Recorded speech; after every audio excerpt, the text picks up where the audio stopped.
Love marriage वाली बीवी से अच्छी अरेंज मैरिज वाली बीवी।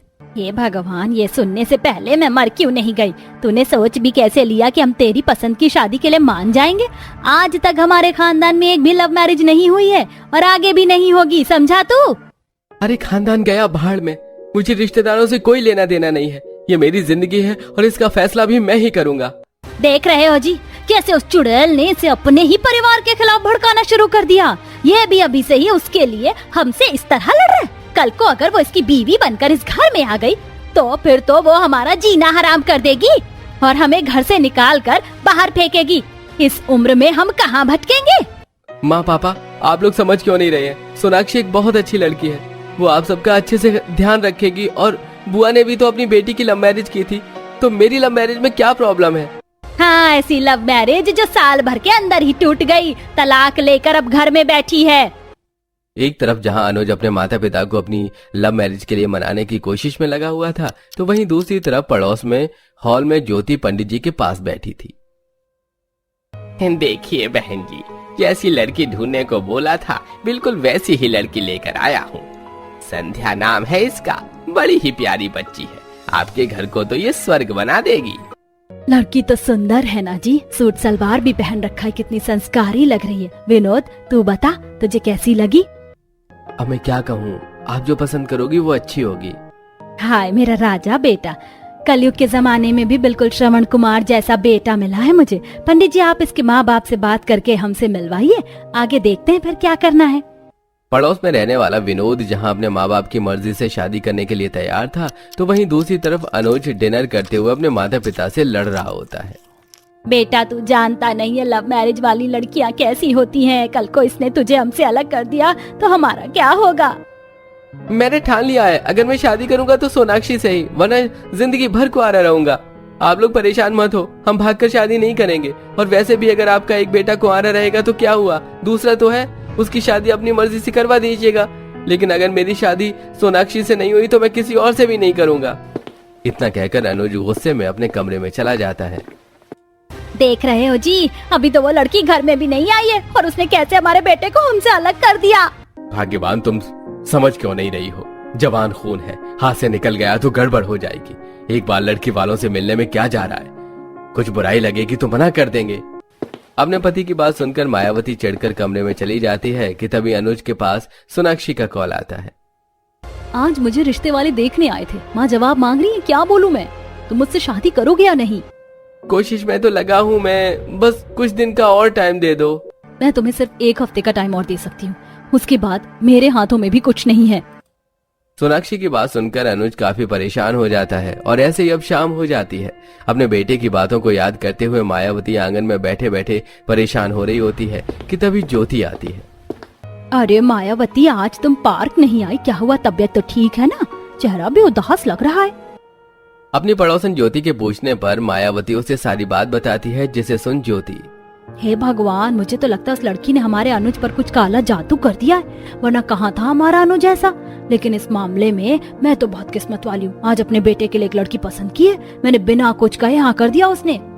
तुम ही बताओ ज्योति, क्या करूँ मैं? लव मैरिज वाली लड़कियाँ बहुत खराब होती हैं, उन्हें तो बस घर तोड़ना आता है। अरे तुम क्यों परेशान हो रही हो? मेरे पास एक कमाल का आइडिया है। लड़की की तस्वीर तो तुमने देख रखी होगी, अनुज से इसके घर जा एड्रेस ले लेना बहाने से, फिर हम उसका पीछा करते हैं। लव मैरिज वाली लड़कियों में तो वैसे ही 100 खराबियां होती हैं, 2-3 पकड़ कर दिखा देंगे अनुज को, खुद ब खुद मना कर देगा। ज्योति की बात सुनकर अगले दिन मायावती अनुज से एड्रेस लेकर ज्योति के साथ सुबह से शाम तक सोनाक्षी का पीछा करती है। ये ऑफिस से निकल कर कहाँ जा रही है? जरूर अपने दूसरे आशिक से मिलने के लिए जा रही होगी, चलो इसका पीछा करते हैं। साड़ी से मुंह ढकते हुए ज्योति और मायावती सोनाक्षी का पीछा करते हैं और देखते हैं कि सोनाक्षी एक दारू के ठेके की तरफ जा रही है। हे भगवान मायावती, तुम्हारी बहू तो शराबन निकली, देखो कैसे दारू के ठेके पर जा रही है। मेरा बेटा किस दारू वाली के प्यार में पड़ गया। मायावती इतना बोल ही रही होती है कि तभी दारू के ठेके पर जाने के बजाय सोनाक्षी अपना रास्ता बदल लेती है और थोड़ी दूर पर बने मंदिर में जाकर पूजा कर बच्चों में प्रसाद बांटती है, जिसे देख ज्योति ये तो मंदिर गई है और हमें लगा ये दारू लेने जा रही है। आज मंगलवार है ना, आज के दिन तो बड़े से बड़ा शराबी भी भक्त बन जाता है। कोई ना, 2-3 दिन बाद आएंगे। ज्योति और मायावती अब 2 से 3 दिन बाद फिर से सोनाक्षी का पीछा करते हैं और देखते हैं कि सोनाक्षी किसी लड़के के साथ कहीं जा रही थी। ज्योति ये तो सरेआम लड़के के साथ घूम रही है। शादी से पहले इसके चाल चलन ऐसे हैं, शादी के बाद तो ना जाने क्या करेगी। सोनाक्षी उस लड़के के साथ बस स्टैंड पर जाकर खड़ी हो जाती है, तो वहीं ज्योति और मायावती भी साड़ी से मुंह ढककर चुपचाप से सोनाक्षी के पीछे जाकर खड़े हो जाते हैं। मोहित, तुम्हारी बस आ गई, आराम से जाना और घर जाकर मुझे कॉल कर देना। मौसी जी को भी मेरा नमस्ते बोलना। ठीक है दीदी, चलिए अब मैं चलता हूँ, नमस्ते। अपने कजन को बस में बिठाकर सोनाक्षी चली जाती है, जिसे देख अरे ये तो उसका भाई निकला, हम तो इसे इसका आशिक समझ रहे थे। दोनों पड़ोसन मिलकर सोनाक्षी का कई दिनों तक पीछा करती हैं, लेकिन उन्हें सोनाक्षी के बारे में कुछ भी गलत पता नहीं चला, जिसके चलते आखिर में अब मायावती को न चाहते हुए भी सोनाक्षी के परिवार वालों से मिलना पड़ता है और सिर्फ अपने बेटे की खातिर मायावती इस रिश्ते के लिए मान जाती है। तो वहीं दूसरी तरफ ज्योति भी अपने बेटे का रिश्ता तय कर देती है।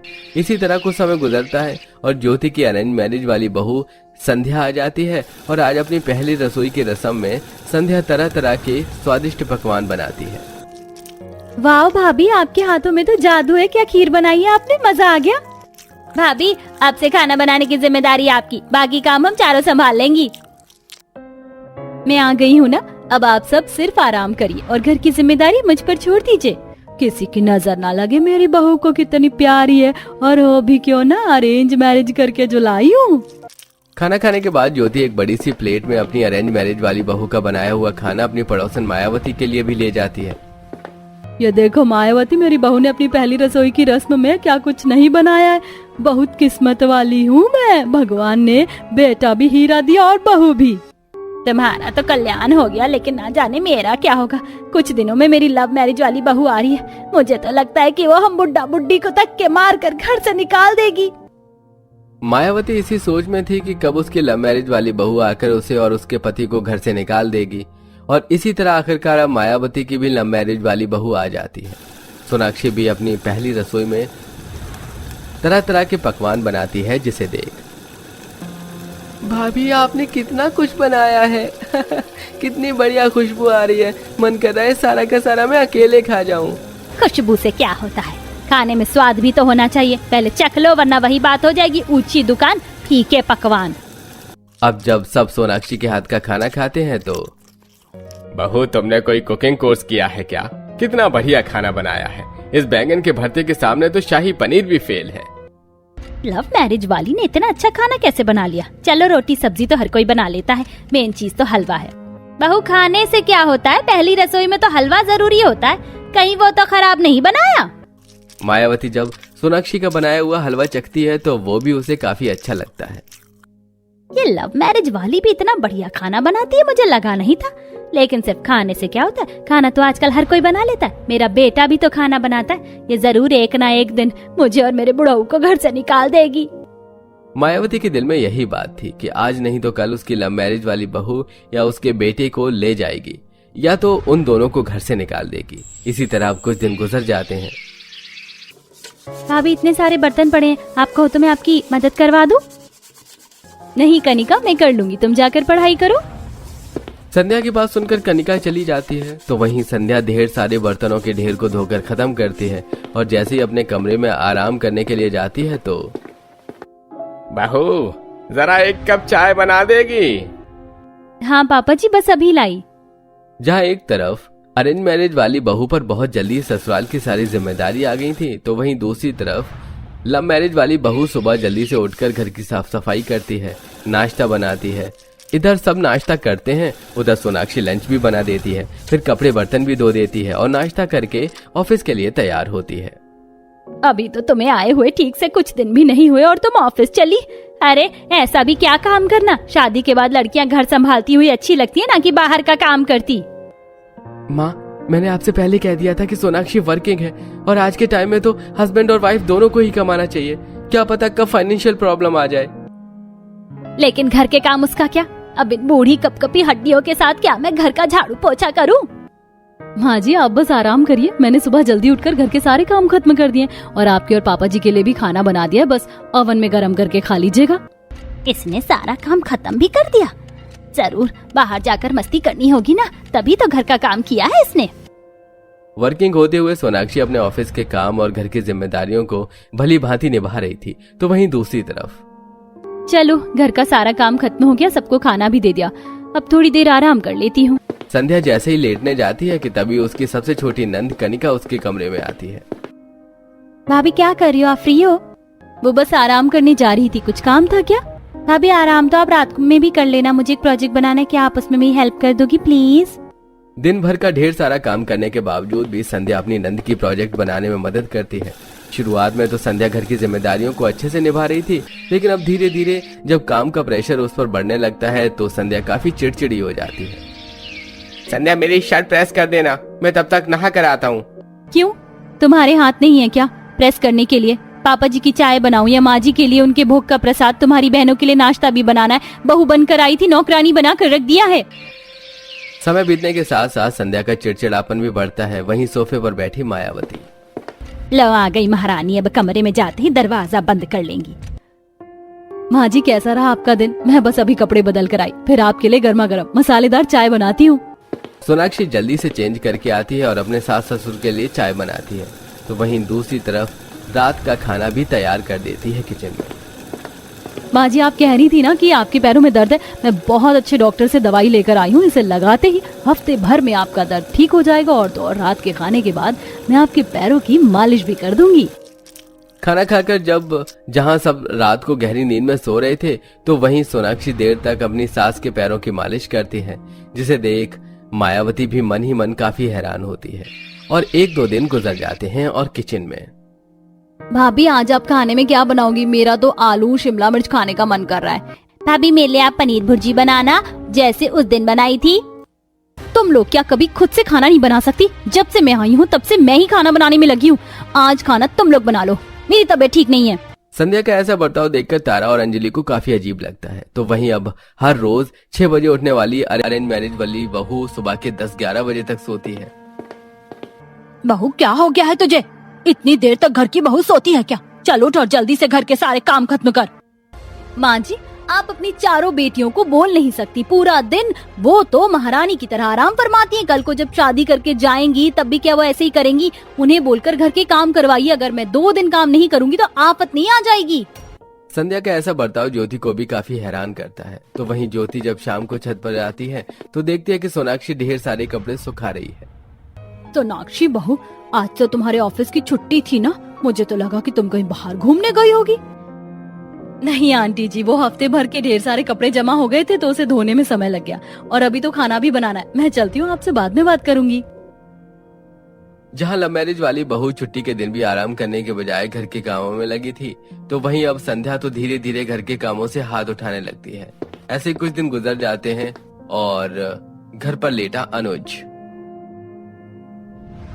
सोनाक्षी मैं ठीक हूँ, माँ है मेरा ख्याल रखने के लिए।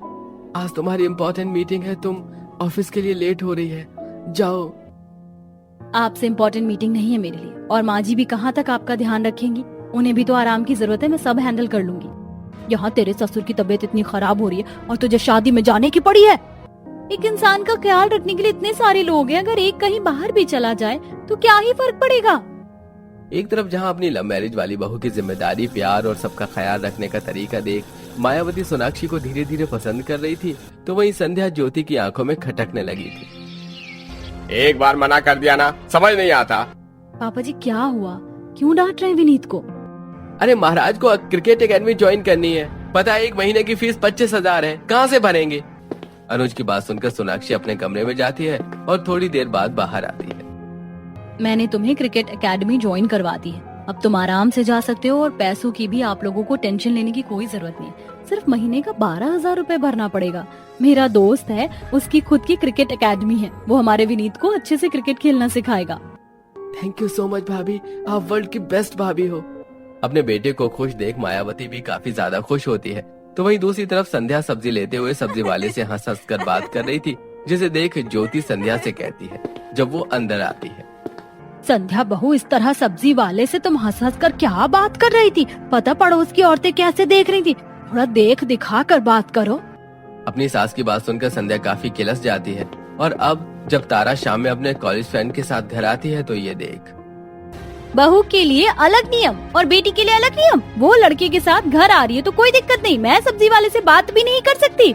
दोनों चीज में बहुत फर्क है बहू, सब पता है मुझे क्या फर्क है क्या नहीं। बात बात में संध्या अपनी सास के साथ मुंह जोरी करती, जिससे परेशान होकर आज जब ज्योति मायावती से मिलने के लिए आती है तो वो उसके साथ हॉल में बैठी थी कि तभी। आंटी जी नमस्ते, मैं माँ जी के लिए चाय बनाने ही जा रही थी, आपके लिए भी बना कर ले आती हूँ। सोनाक्षी के किचन में आते ही, वैसे ज्योति हम जितना इस लव मैरिज वाली को गलत समझ रहे थे उतनी ये गलत नहीं है, जिम्मेदारियाँ तो अच्छे से निभा रही है ये। वैसे तुम्हारी अरेंज मैरिज वाली बहू के क्या हाल है? अब क्या बताओ मायावती, क्या हाल है, जीना हराम कर दिया उसने। इससे अच्छा तो मेरा बेटा भी लव मैरिज कर लेता। लव मैरिज से अच्छी अरेंज मैरिज की बहू होती है, वो इससे कहीं ज्यादा सर्वगुण संपन्न है। इसी के साथ सोनाक्षी पूरे परिवार को साथ में लेकर चलने वालों में से थी, कमरे में बैठे हुए। तुम्हारा दिमाग तो नहीं खराब है? ये तुम बाहर माँ जी से किस तरह से बात कर रहे थे? देखा नहीं, गलती माँ की थी, मेरी नहीं। क्या हुआ, वो तुम्हारी माँ है, अगर उन्होंने कुछ बोल भी दिया तो तुम चुपचाप सुन नहीं सकते? जवाब देना जरूरी था क्या? अब जाओ और उनसे माफी मांगो। ये सारी बातें कमरे के बाहर खड़ी मायावती सुन लेती है, जिसे सुन के उसे काफी अच्छा लगता है। तो वहीं अरेंज मैरिज वाली बहू तो छोटी सी लड़ाई में भी घी डालने का काम करती है। बहू ये तो क्या कह रही भला, इतनी सी बात पर कोई घर छोड़ने की बात करता है क्या? विनोद बेटा, अगर तू हमें छोड़कर चला गया तो तेरी बहनों का क्या होगा? भाभी आप घर का कुछ भी काम मत करिए, हम सब कर लेंगे, लेकिन भैया को हमसे दूर मत करिए। विनोद अब सब तुम्हारे हाथ में है, तुम्हें अपना ये परिवार चाहिए या बीवी?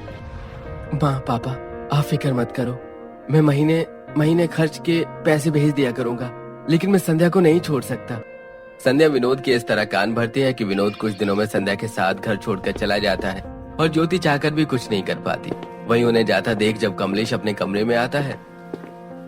अरे ओम, सच में कलयुग आ गया है। क्या हुआ जी, क्या देख लिया आपने? अरे वो पड़ोस वाली तुम्हारी सहेली है ना ज्योति, उसकी बहू, क्या नाम है उसका? हाँ संध्या, ले गई विनोद को अपने साथ। बेचारे सतीश भाई साहब का रो रो के बुरा हाल है। लेकिन संध्या तो ऐसी दिखती नहीं थी, ज्योति तो उसे अरेंज मैरिज करके लेकर आई थी ना, फिर भी ऐसी निकली। अरे भाग्यवान, लव मैरिज अरेंज मैरिज से कुछ नहीं होता। अब हमारी बहू को देख लो, लव मैरिज करके आई है। क्या सोचा था हमने इसके बारे में, लेकिन हमारी बहू तो हीरा है, हीरा। ज्योति से संध्या की सारी असलियत जान मायावती अब जल्दी से अपनी बहू सोनाक्षी के पास आती है। माँ जी कुछ चाहिए था क्या आपको? अरे आपकी चाय का वक्त हो गया ना, मैं जल्दी से बना कर ले आती हूँ। बहू मुझे नहीं चाहिए चाय, मुझे तुझसे कुछ बात करनी थी। मैं सोचती थी कि लव मैरिज वाली से अच्छी बीवी होती है अरेंज मैरिज वाली बीवी। लव मैरिज वाली बीवी बेटों को माँ से दूर कर देती है, घर परिवार तोड़ देती है, लेकिन आज मेरी ये सोच पूरी तरह से गलत साबित हो गई। मैंने तुझे बहुत गलत समझा बहू, तू मुझसे गुस्सा तो नहीं है ना? आप सास से पहले मेरी माँ हो, मेरी माँ की बातों का भी भला कोई बेटी बुरा मानती है? ये तो बस लोगों ने अपनी सोच बना रखी है, पर यहाँ बात अरेंज या लव मैरिज की नहीं है, यहाँ गुण और सीख की बात है। मेरे लिए तो मेरा परिवार ही सब कुछ है, और आप चिंता मत करिए, मैं कभी भी अनुज को आप लोगों से दूर नहीं करूंगी। आज पहली बार मायावती सोनाक्षी को दिल से खुश होकर गले लगाती है। इसके साथ जो भी मायावती के दिल दिमाग में लव और अरेंज मैरिज को लेकर सोच थी वो पूरी तरह से बदल जाती है। तो वहीं ज्योति बस आए दिन अपने बहू बेटे को कॉल करके वापस बुलाने की कोशिश में लगी होती है।